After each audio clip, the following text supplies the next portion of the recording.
Hi everybody, this is a very quick look at this edition of Fox 10 News University Tools You Can Use. What we're going to be covering, simple techniques to improve your storytelling. Things that will make your stories easy to remember. It's also going to make your job easier as a writer, whether you're a reporter or whether you're a web producer. And we'll also take a look at where we're heading as a company. We'll start with some simple techniques, and probably the simplest of all is grammar. Why do I say that? Words are the tools that you use, okay? Not long ago, there were spots on the radio all the time promoting this company called Verbal Advantage. And their key phrase that they used was, people judge you by the words you use.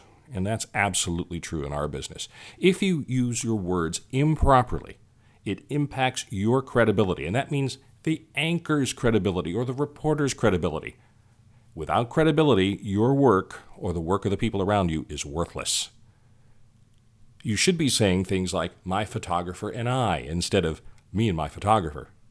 The city council is a collective noun. It's an it instead of the city council, they. People who gathered should be said instead of the people that gathered. When you're talking about people, always use who.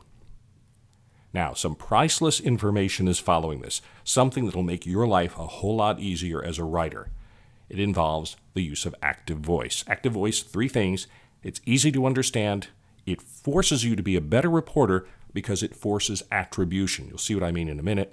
And the technique is simple. I call it straight line meaning. For example, this is passive construction. The suspect was arrested by police. You have to think about that for a while, especially if you're only hearing it on the air. Who arrested the suspect? Oh yeah, the police.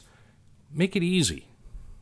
Subject, verb, object. Police arrested the suspect. So much easier to follow. It also takes less time. Now think of how viewers watch TV. There are a lot of things going on. They're distracted. Make it easy for them. Make it easy to consume the information. Who arrested the suspect? Again, subject, verb, object. Just keep that in mind.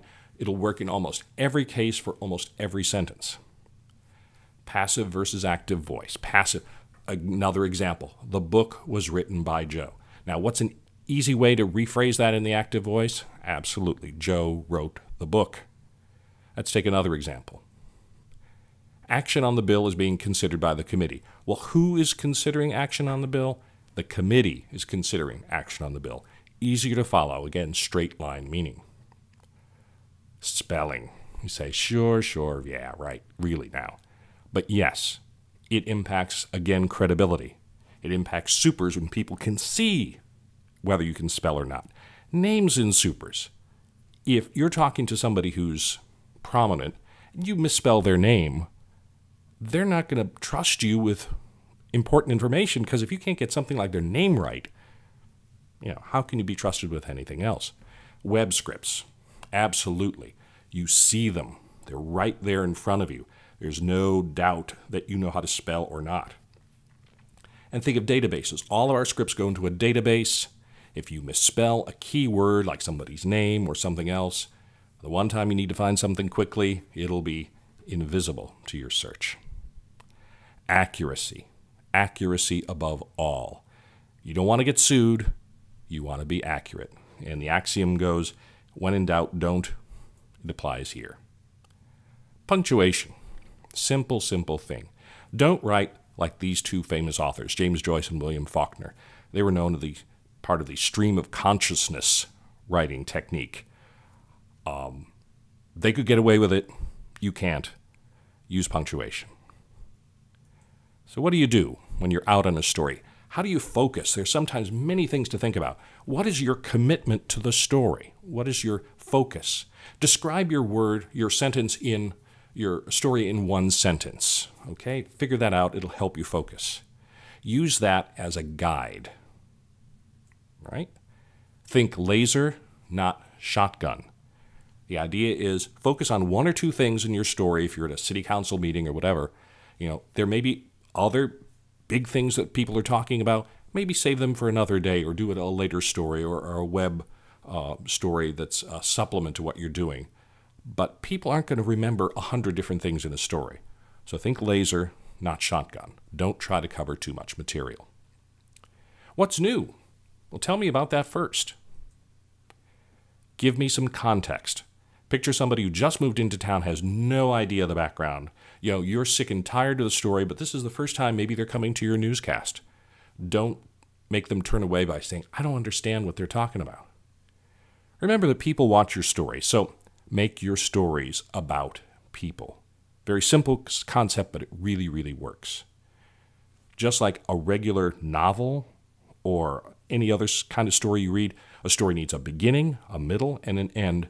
So does your web script, so does your reporter script on television. And sprinkle gold coins, I call them, through your story. Little bits of information that are sort of an aha moment that show the people that, oh yes, I've invested my time in your story. You've made it worth my while. It's a good idea. Use short declarative sentences.